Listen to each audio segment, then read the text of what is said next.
सुनीता की नई बहू ने आज ही घर में प्रवेश किया था। घर में नई बहू के आने से सब बहुत खुश थे। घर में बधाई देने वालों का और नई बहू की मुंह दिखाई करने वालों का तांता लगा था। इसी बीच सुनीता किसी काम से अपने कमरे में गई। तभी उसकी नज़र अपने पति सोहन की फोटो की ओर गई, जिनकी अभी 2 साल पहले ही मृत्यु हुई थी। सुनीता जिस काम से आई थी उसे भूलकर अपने पति की फोटो के सामने खड़ी होकर एकटक उन्हें देख रही थी। उनकी आंखों से आंसू गिरने लगे। तभी उनका बेटा सोनू आ गया। सोनू, माँ, क्या बात है? आप क्यों रो रही हो? सब ठीक तो है ना? सुनीता, नहीं बेटा, कोई बात नहीं, बस तेरे पापा की याद आ गई। वे आज होते तो बात ही कुछ और होती। सोनू, हाँ माँ, ये बात तो है, पर आप दुखी मत हो, यह सब भगवान के हाथ में है। चलो बाहर, सब आपका इंतजार कर रहे हैं। सुनीता आंसू पोंछकर बाहर आकर मेहमानों की खातिरदारी में लग जाती है। शादी से भरे घर में सभी नई बहू को घेरे बैठे थे। 2 दिन बाद जब सब मेहमान चले गए तो सुनीता ने बहू बेटे को एक जगह बिठाया और कहा, सुनीता, बेटी, अब यह घर तुम्हें संभालना है। यह लो घर की चाबी। मीरा, माँ जी, ये चाबी आप मुझे क्यों दे रही है? यह आपका घर है, आप संभालिए। सोनू, तुमने माँ जी को बताया नहीं कि शादी के बाद हम अपने नए फ्लैट में रहेंगे? सुनीता, सोनू, बहू यह क्या कह रही है? मैंने इतने अरमानों से तुम्हारी शादी की थी और तुम दोनों पहले ही मुझे छोड़कर जाने का प्लान बनाकर बैठे हो। यह कहकर सुनीता रोने लगी। सोनू, माँ, ऐसी कोई बात नहीं है। तुम तो जानती हो मीरा नए ख्यालों की लड़की है, इसीलिए हम अलग रहना चाहते हैं। यहाँ यह एडजस्ट नहीं हो पाएगी। हम आपसे कभी कभी मिलने आया करेंगे और आप चाहो तो कुछ दिन के लिए हमारे साथ रहने आ सकती हो। यह सुनकर सुनीता को बहुत झटका लगा। उसके पति का स्वर्गवास हो चुका था। इकलौता बेटा सोनू भी उन्हें छोड़कर जा रहा था। अब वे अकेले किसके सहारे रहेगी? यह सोचकर वे रोते हुए अपने कमरे में चली गई। 2 दिन बाद सोनू और मीरा अपने नए घर में चले गए। जाते समय सोनू ने माँ से कहा, सोनू, माँ, मैं आपसे मिलने आता रहूँगा और पैसे भी भिजवाता रहूँगा। आप चिंता मत करो।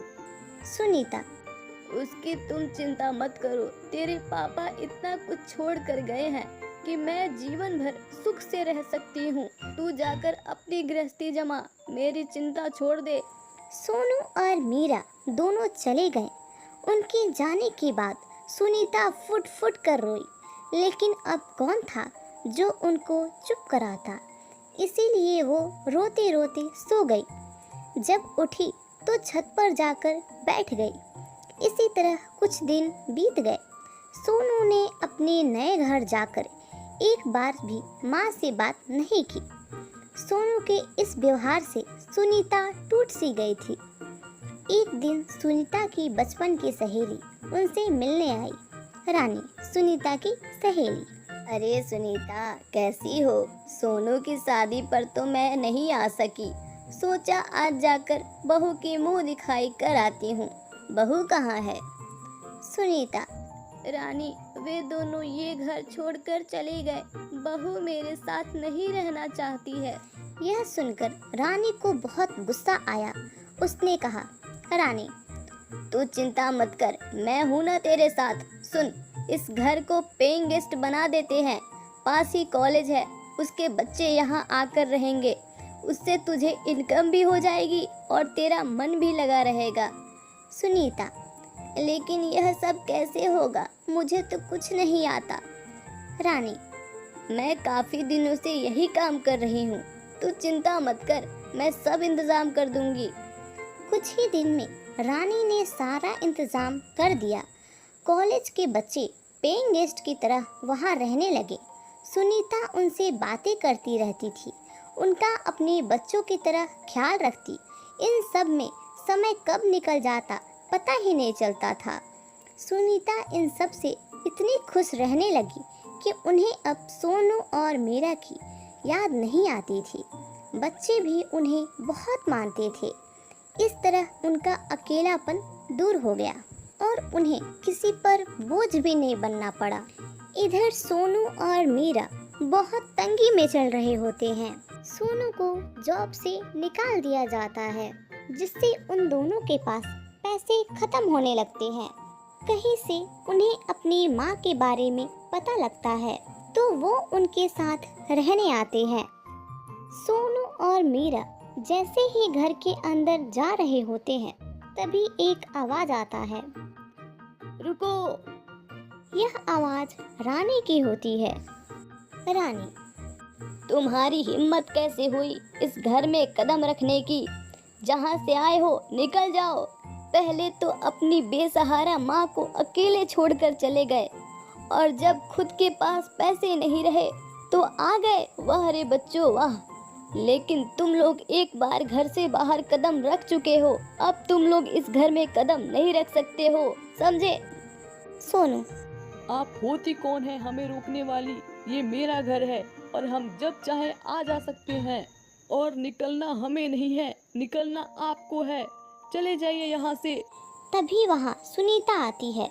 सुनीता, तुम्हारी हिम्मत कैसे हुई रानी से इस तरह से बात करने की? और रानी बिल्कुल ठीक कह रही है, तुम लोग इस घर के अंदर नहीं आ सकते हो। जहाँ से आए हो लौट जाओ। सोनू, अरे माँ, ये क्या कह रही हो? हम लोग कहाँ जाएं?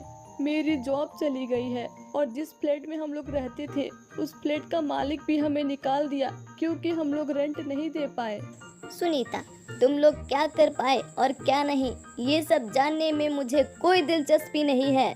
सोनू, अरे माँ, मैं आपका बेटा हूँ, आप ऐसा कैसे कर सकती हो मेरे साथ?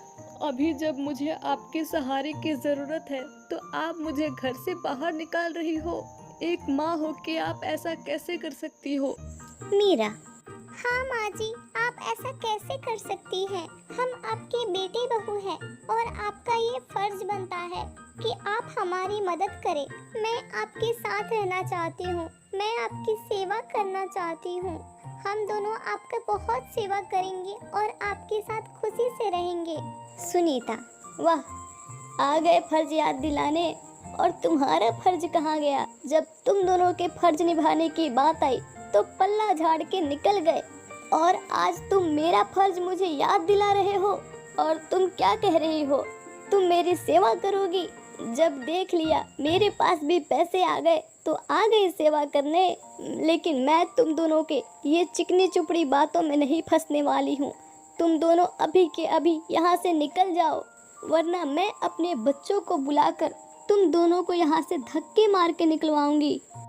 वो दोनों बहुत गिड़गिड़ाते हैं, लेकिन सुनीता का दिल नहीं पसीजता है क्योंकि वो समझ चुकी होती है कि वो दोनों सिर्फ काम निकालने के लिए यहाँ आए हैं।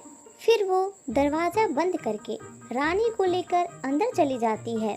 इधर सोनू और मीरा निराश मन से लौट जाते हैं। इस कहानी से हमें ये शिक्षा मिलती है कि अपने बुढ़ापे के लिए कुछ ना कुछ बचा के रखना चाहिए, क्योंकि अपने खुद के बच्चों का कोई भरोसा नहीं होता है और बुढ़ापे में अपने माँ बाप का साथ कभी नहीं छोड़ना चाहिए, क्योंकि वही माँ बाप हमें पाल पोस कर इतना बड़ा किए हैं। यहीं पे इस कहानी की समाप्ति हम कर देते हैं। अगर आप लोगों को ये वीडियो अच्छा लगा हो तो प्लीज़ इसे लाइक करें, हमारे चैनल को सब्सक्राइब करें और इस वीडियो को ज़्यादा से ज़्यादा शेयर करें। हम लोग फिर मिलेंगे एक नई कहानी के साथ। तब तक के लिए राम राम।